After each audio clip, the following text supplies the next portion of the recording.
Taking a break from his busy schedule of hand-washing and rewatching Tiger King. It's time for BSing with Big Nate. I'll do the Chelsey.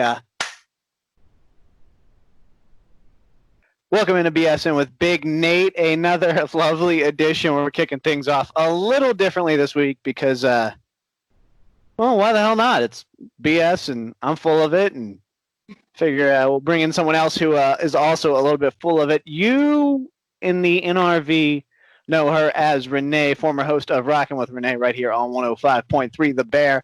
I know her as Chelsey. The listeners down in Myrtle Beach know her as Chelsey Rene. Chelsey, how are you? You know what? I'm doing okay. Just trying to get through this times of craziness in the quarantine, really. How are things down there at the beach? What is it like? Is it empty? Is it a ghost town? I mean, the weather, first of all, is absolutely beautiful. It's not really a ghost town. Like, on my way to work, there's people out and about, and when I go to the grocery store, there's people out and about. I will say that the roads don't seem to be as busy. All right. The roads don't seem to be as busy. Well, it's not fun for That's been a pleasant side effect here, but I like that that's your big takeaway. The roads don't seem as busy. Never mind anything else I do. Well, work makes up a big part of my day. And I drive from, so. You just throw on a little Wayne Newton, drive to work, and come back home, listen to some Wayne Newton. You're not even down here and you're making fun of me for the one time I accidentally played Wayne Newton. Come on. So before we proceed any further, I want you to tell that story. Oh, man. Which I know he's going to be putting me on the spot like this, but... Chelsey, we've hung out for how long? I know. I should know better. But put it simply, our station, today's best, yesterday's favorites. We play a lot of, Maroon 5, Adele. We play some Eagles, a little bit of Tom Petty, like that kind of music. And we were having some technical difficulties. So what I ended up doing, the computer froze on me. Our music wasn't playing. It was dead air, which is like your worst case scenario in radio. You never want dead air. We don't have backup like digitally, so I'm looking around in the studio trying to find some CDs. The first one I find is a Christmas CD, and I'm like, okay, that's not a good idea. So I picked the next best thing, what I thought was the next best, put it on, go run upstairs, grab a manager, come down. Eventually we get it fixed. 20 minutes had passed, though, and it was 20 minutes full of Wayne Newton back to back to back, and I think my manager still has PTSD from that. And everybody at work makes fun of me for that, so that's the Wayne Newton story. The question I have is that Wayne Newton CD still in the building? No, so what happened after that was my manager literally just gathered up all the CDs and threw them in the trash, even though some of them were personal to someone else. Oh, man. Yeah.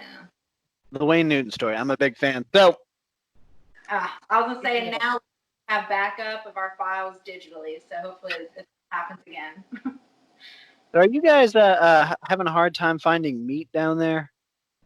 Well, hell, the first few weeks we did, but then we went to Piggly Wiggly down in Georgetown, and they were full of all kinds of meats. I mean, all kinds of meats. They had like chicken, the things that you would normally, or at least I would normally eat, and then they had some really weird items too. But we haven't really had much problem after that. See, I've had a hard time finding the meats I need, the meat I'm looking for, and so I had to find some vegetarian options. And if I remember correctly, you read The Jungle by Upton Sinclair once, and proclaimed you were a vegetarian, and made it a very long time eating nothing but vegetarian. So I figured, hey, Chelsey knows how to cook vegetarian. Let's have her on BSing with Big Nate, and let's do some cooking. So this is the BSing with Big Nate cooking edition with Chelsey. So vegetarian. here's what we're gonna do. I had Chelsey send me a list of ingredients, making very sure that I cannot see the directions. And Chelsea's gonna teach us how to cook today. You're not in that great of hands, but it's going to be okay. I remember one time you were making a jalapeno popper hash brown casserole with my wife. And I remember there being some issues with criticisms from someone else, not me, I assure you, at the house. And I'll tell you, we have tried to recreate the dish you two made many times since, and it has never been as good. So I'm confident we're going to be okay. Although you did burn pasta once, so. Yeah. And chicken one time in boiling water. We won't get into that. Let's move on from that. Yeah. No fires today. No, but if we do, I've got my handyman Sam, and we got a fire extinguisher. So yeah, we're good. So all you sent me was a list of ingredients. Among those were, I cheated. You'll be proud of me. I cheated. Shredded carrots, shredded zucchini, as you can see, the zucchini, salsa, always important, shredded sharp cheddar cheese, an onion, a jalapeno, and bread. And I'm having a hard time figuring out how all of these items go together. So without further ado, take it away, Chelsey. Okay, so I was going to ask you, do you want to take a guess or a gander at what we're going to be making? I mean, there's no lettuce here, so it's not. I was thinking like some sort of coleslaw, maybe, but the bread throws me off. Like maybe like a spicy southwestern slaw, but the bread is where you lost me. Close. It is southwestern. We're going to be making a southwestern cheese panini, full of veggies. All right, so let's do this. What do I need to do?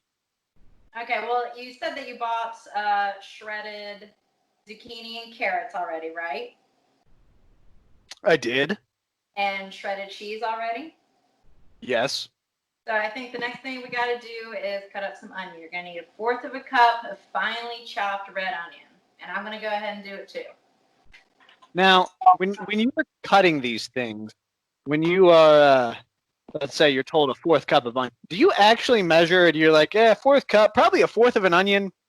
Because that's usually what I do. In the interest of this exercise, I'm going to actually measure.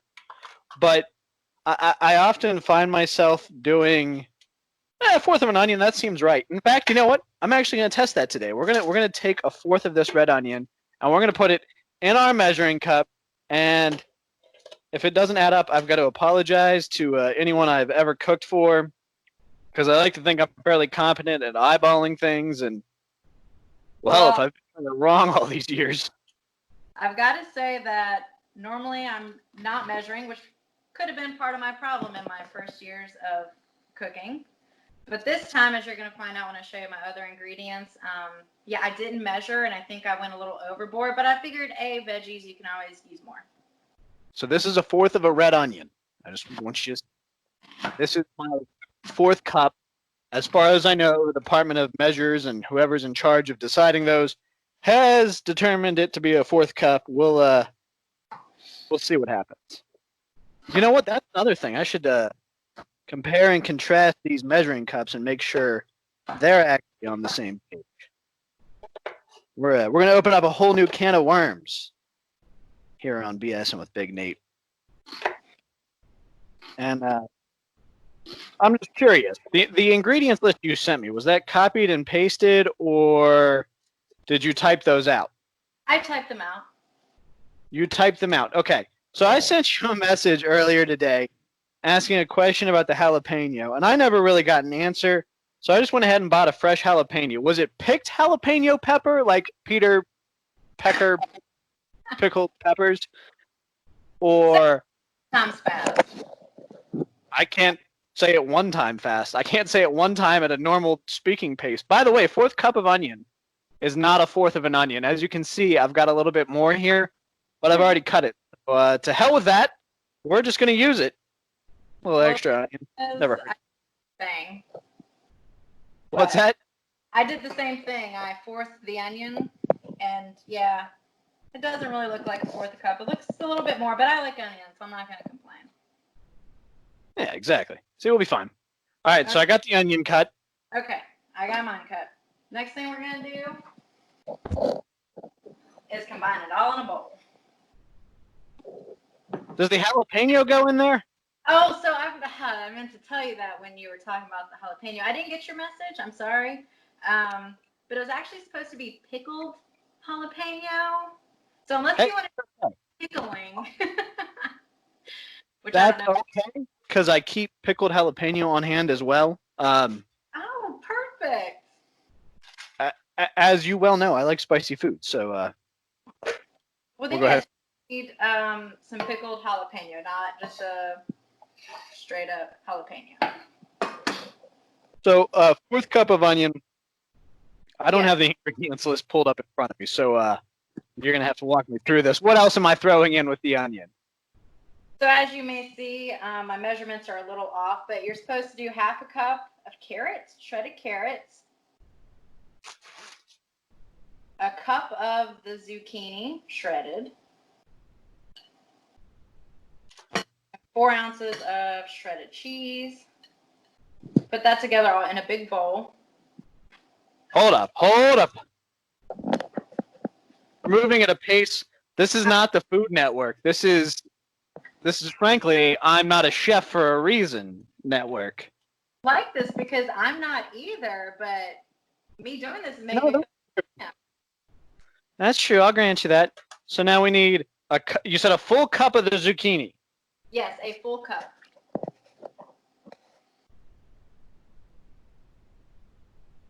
Look at this. This is too long. This is not going to work. Did you get the zoodles? I might have grabbed zoodles. All right. Clearly, I should not be allowed to grocery shop.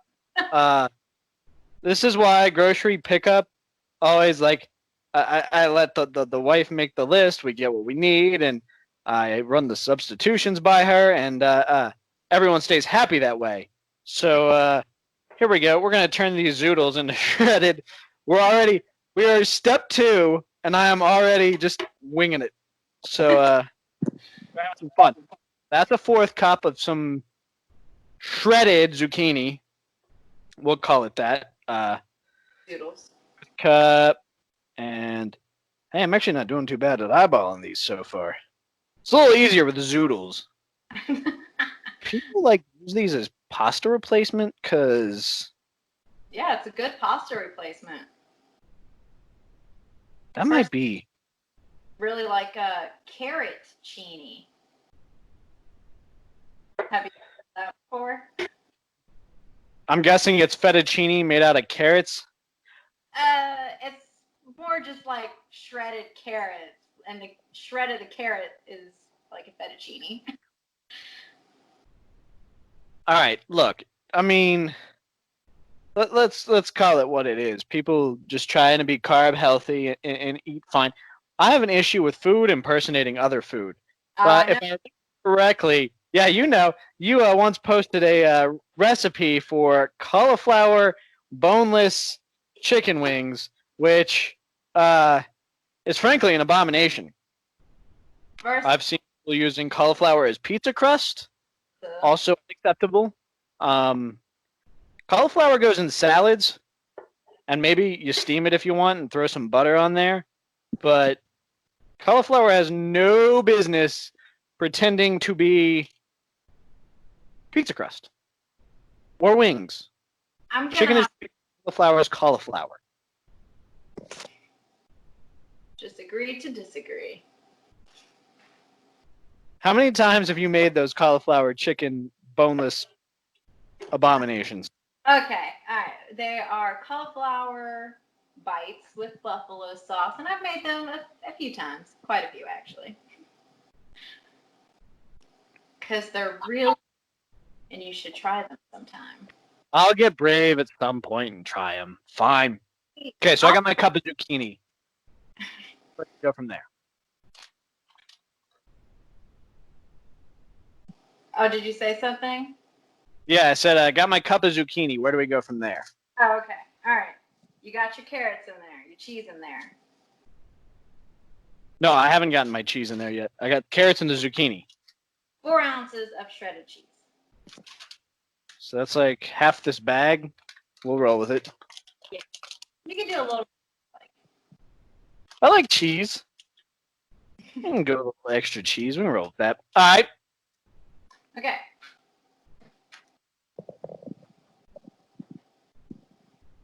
Then your fourth of a cup of prepared salsa. I got. Did you prepare that yourself? I did not. Kind of a sore subject. So I might have to come back to that later. Wait, What? we got time. Why is it a sore subject? Did the salsa hurt you? Well, my boyfriend and I, mostly my boyfriend, we canned salsa, but later that we kind of diverged from the recipe, and they recommend you not doing that because of the balance of the acidity and everything. So then I'm scared to eat it now. So I went and bought some. Salsa ferments pretty quickly, and it gets really gross. If your salsa's bubbling, you've got a problem. How many ounces of the salsa? You're going to need a fourth of a cup. A fourth of a cup. All right. Go ahead and get that in there. Yeah, I discovered one time, poured some salsa out, and it was bubbling, like it was fizzing almost. As you were pouring it out? Yeah, and that's how I learned that salsa will ferment. It's really gross. Okay, here's my bowl. It's got all the ingredients so far. Okay. So I want to round back. Do you have you said you had your pickled jalapeno? I do. So I have to go grab it out of the fridge. Yes, and you're going to need a tablespoon of that.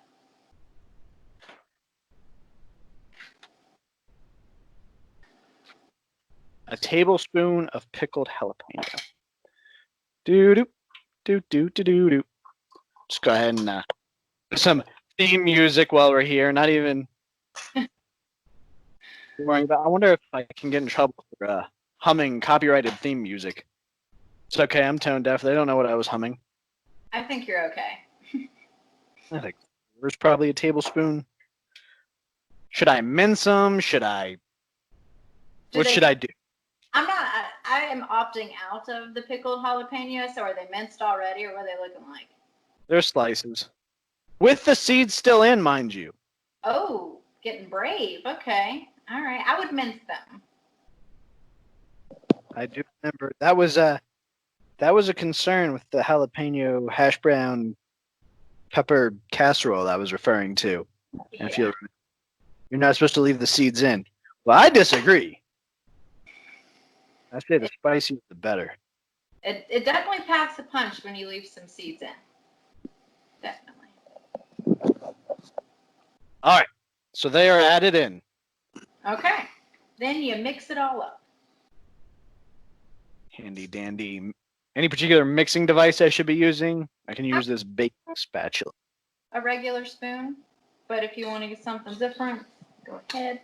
We'll get fancy because we've got all these spatulas and why the hell not? Actually, I should have measured it out. Festive and colorful.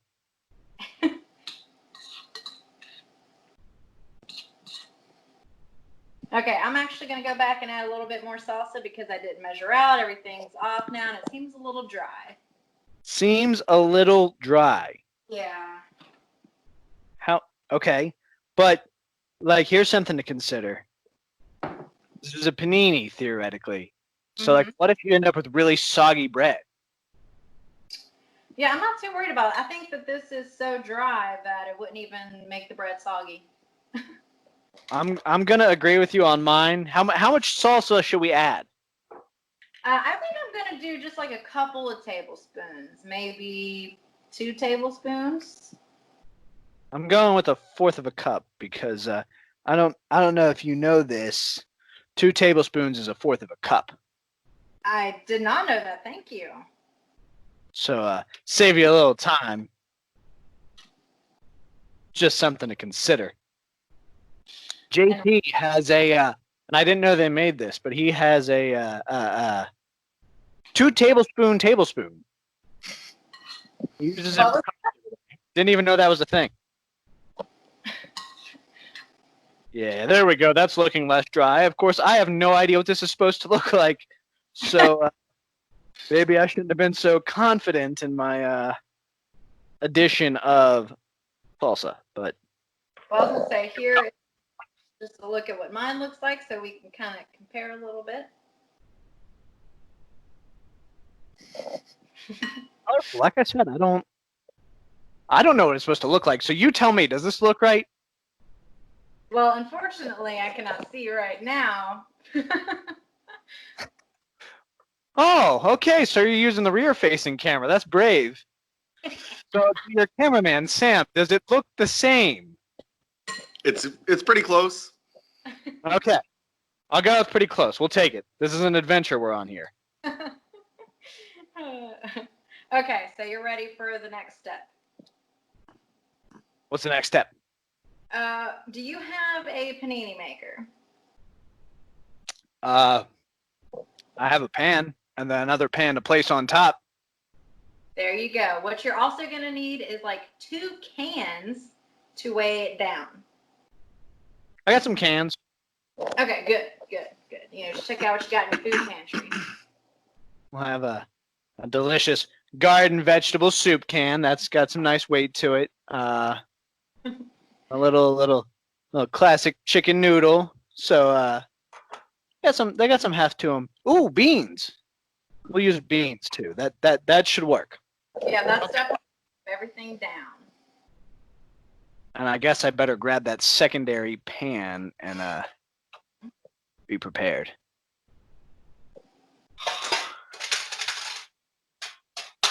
All right. So I got my makeshift homemade panini press. Okay, perfect. On the bottom skillet, put a little oil in there and put it on medium heat. Any particular oil? I think that this one called for canola oil, but I'm in the mindset that oil's oil as long as you're not using motor oil, of course. This is going to work fine with olive oil, veggie oil. I'm going with olive oil because it's my favorite. It's delicious. Can't really go wrong with it. Go ahead and throw the olive oil in there. How much? I just kind of poured. I'm not going to lie. Like a tablespoon, maybe 2 tablespoons. Okay. And what was the heat measurement? A medium.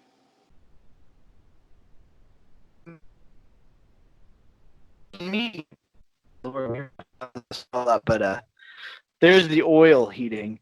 And I discovered before this adventure that, and I've never had this happen before, but the above stove light burnt out. So no bulb. So it's all very dimly lit over here. So that's something to consider. We'll get this oil nice and spread around. And all right, medium heat. It's heating. What next? Okay, so then we're going to prep the bread. I like to put a little mayonnaise on the outside parts of mine, which is going to be, you know, sitting on your panini maker or your skillets. But you can use butter, nothing if you prefer. Yeah, I think I'm going to go with butter, which wasn't on the list of ingredients, by the way. Sorry. It called for No. none. I like to add a little mayo to mine. Let's see what we got here.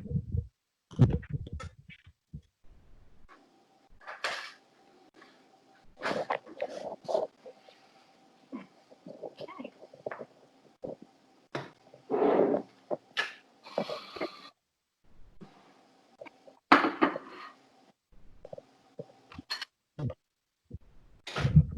I've returned with my butter. Okay. You have a recommendation. How much mayo are you using? I would say maybe a teaspoon. I'm not really measuring. I'm just coating the outside. So, well, I was going to say, do you consider eggs vegetarian? But they're absolutely vegetarian. It's vegan I'm thinking of. Well, So you know, that's an eggs important are question. wider in the vegetarian community, but I figured that since it's not actually a baby chick I'm eating, I'm good. I can give you that. What kind of bread did you end up getting? Because you, again, it was non-specific, so I just guessed, and I grabbed some of that cinnamon raisin bread. Apparently, I'm really bad at giving details, but I figured what kind of bread you like. The bread that I I'm didn't raisin. I got this delicious Tuscan white. Look at it. It's a beautiful, and it's already sliced. I didn't have to do anything. Love it. Love it. We could open a restaurant. Although we've been at this for 28 minutes, so maybe we shouldn't. Maybe we leave it to professionals. I need to soften this butter. Good God. Oh, this is a thing that Chelsey. Hold on. Oh, jeez. Oh my Poor god. guy. You did not tell him all the stuff he needed.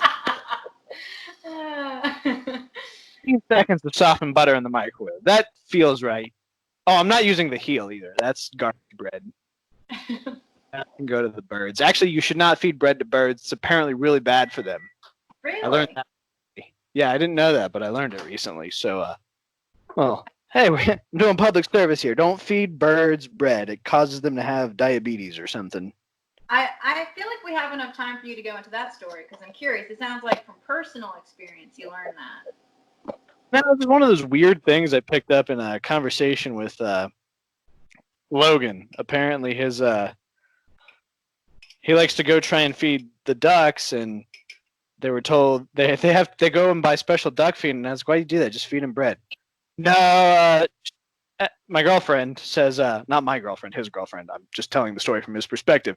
Says it causes them to have diabetes. So I figure birds don't really need bread anyway, so it's probably best if we just go ahead and assume it gives them diabetes. Okay, good assumption. And they do make bird food. Like, you can give them bird seed to go out to the park. Bird seed's not expensive. It's basically just sunflower seeds. So just buy some sunflower seeds. Eat a couple, share a couple. Don't feed the pigeons, though. They're jerks. Seagulls, too. Seagulls are pigeons and feet. Do you have seagulls down there? Like a lot? Yes. Sam is shaking his head, like nodding to me. Apparently we do. I've never really taken note. Oh, they're the worst. They're just rats with wings.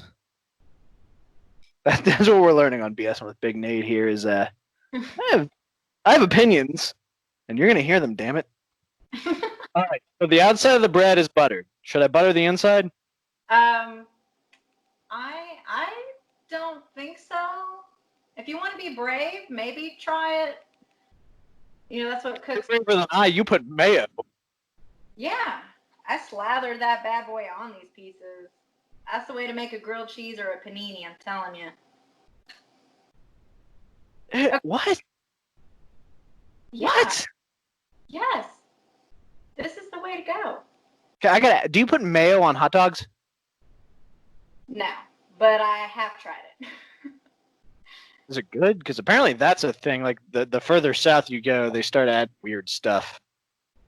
I mean, I have had a mayo and ketchup hot dog before. No shame, and it was okay. What about ketchup on mac and cheese? No. What? No. Okay, good. You do have some sort of standard. Yes, some standards. Okay, so I got my 2 pieces of bread. The butter is on the outside. Yeah.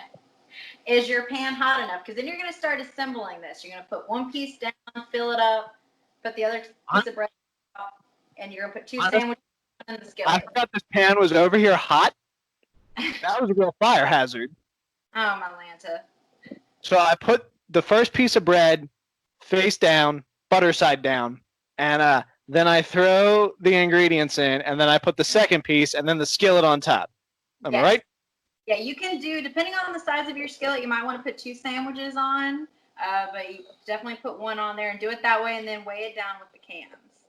Let's not get carried away here. Let's start with 1 at a time, because I've also got to feed my wife here with this recipe, and if I mess one up, that's gonna be mine. That's true. And I'm cheating a little bit. I'm gonna use my panini maker. You know, I'm a little envious. That's something. That's like the one kitchen gadget we don't have is a panini press. This one, so I feel like I should hurry. Should it be making this much noise? It's a It sounds like I'm deep frying it. Did I put too much oil? Is that a possibility? I'm going to go ahead and butter this next set of bread while we're here. May as well. I'm surely going to foul this one up.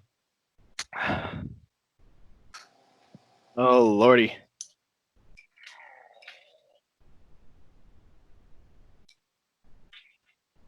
So how long have you had a fancy panini press? Not too long. Sam's parents actually gave it to us. That's like... Huh? So that's what we've started doing for ourselves. Like, for our dating anniversary, we just hit our 8-year dating anniversary, and we bought ourselves a KitchenAid mixer. Fantastic device. Love it. I don't know that they realize men use devices in the kitchen as well. And we ordered a cranberry-colored mixer because I wanted it to match the kitchen. And we got a pink mixer. Oh. They can say it's cranberry. It is pink. It's like fuchsia. I gotta say, it's starting to sound a lot like Sam. That's how he made his bread with the KitchenAid mixer, and it is a lot of help. I love it. Between that and our food processor. So this thing's shooting at me. For lack of a better term, should I be worried? Yes. You have a fire extinguisher on hand? Yes, fire safety is key. I keep it right here in the kitchen by the cabinet, so we're set if there's a fire. But let's avoid that. Oh, and after a couple minutes, I need to flip that, Nathan. I was wondering, I'm following your lead here, so I was waiting. I was starting to get a little worried. Well, and I also gotta say the only reason I even remembered that is because of Sam. But yes, reduce the heat and flip it. All right. Next week, we're doing this with Sam. Sam's looking out for me. That's just let me burn my sandwich. Oh, yeah. This is looking good. The burnt flavor really gives it, makes it taste okay. You got to make sure that bread's well done. I saw a meme yesterday that had me rolling. Can you imagine the balls on the guy who invented toast? The baker hands him a slice of bread, and he's like, "This is good. Cook it again." It really resonated with me because, who does these things? Like, cook it again. Oh my gosh. So, you know how you were talking about you totally forgot about there being a skillet that was heating on the stove? Yeah. Yeah, we have a little reminder that is hung up. I don't know. Can you see that? It says, "Never walk away from a stove while cooking. Prevent fires." That. Good advice. Oh, yeah. Damn! You know what? I don't have a plate to put this on when it's done. Oh yeah, you're gonna need a plate. I wonder if my boss would be mad if I just set it on top of our mixing equipment. Probably best not to do that. I could use the heel. I knew this was useful for something. Put that down. That's a plate. Bingo! How do I know when it's done? Is it golden brown on both sides? It's brown. Let me see. It's not too bad. It looks like a grilled cheese. Here, we'll go ahead. We'll look at the product here. It's a little dark. A little, not too bad. It's hot as hell. Don't touch it with bare hands, by the way. Which I just did myself. Yeah, it could be a little less narrow. It could be a little more narrow. As you can see, it's a little lopsided, but we got there. We got a sandwich here. If it's really brown, that one is yours. Yeah. there's no getting around that. I'm not going to feed my wife a burnt sandwich, but I think this is acceptable to her standards. I would. My ranch side's a little darker. I don't know. You can have it. We'll find out. We'll find out for sure. This one's already big, so I might as well try to take a bite in it and see how it tastes. Unless there are more steps. Are there more steps I'm missing, Chelsea? No. So you took it off the skillet. It's on the plate. Have you cut it in half? Because of course you got to cut a sandwich in half. I'm cutting it in half right now. I did not use the plate to cut it in half because my plate is the heel and knife go right through both, and well, that would be embarrassing. But here's my fancy plate, my sandwich, which has a beautiful festive coloration to it. It's got a green, orange, purple, black. I'm curious as to what's purple that's in there. The red onion. Yeah. Okay. They don't call it a purple onion there, Nathan. Okay. This is not red. This is not red. Yeah. It has purple. All right, let's see how it is. I love the crunch. I heard the crunch from over here. Oh my god, that's actually really good. All right, so I got to make like 4 more of these, but left recipe with this. This is delicious. Exactly. So, okay, this is mine. I want to rub it in my face. I mean, look at that. What do you call it? The panini marks on it, the grill marks on it. Got a nice little coloring too. Oh my god, we have an electric grill. I could have done it in there, but I need all of my plugs over here. So that's where we live. We'll go ahead. We'll post the recipe up here. But this has been BSing with Big Nate, cooking with Chelsey edition. So I've had a blast, Chelsey. Thank you for joining me. Thank you for asking me to join you. I've had fun. All right, be thinking of more recipes. We got to try this out again. Sounds good.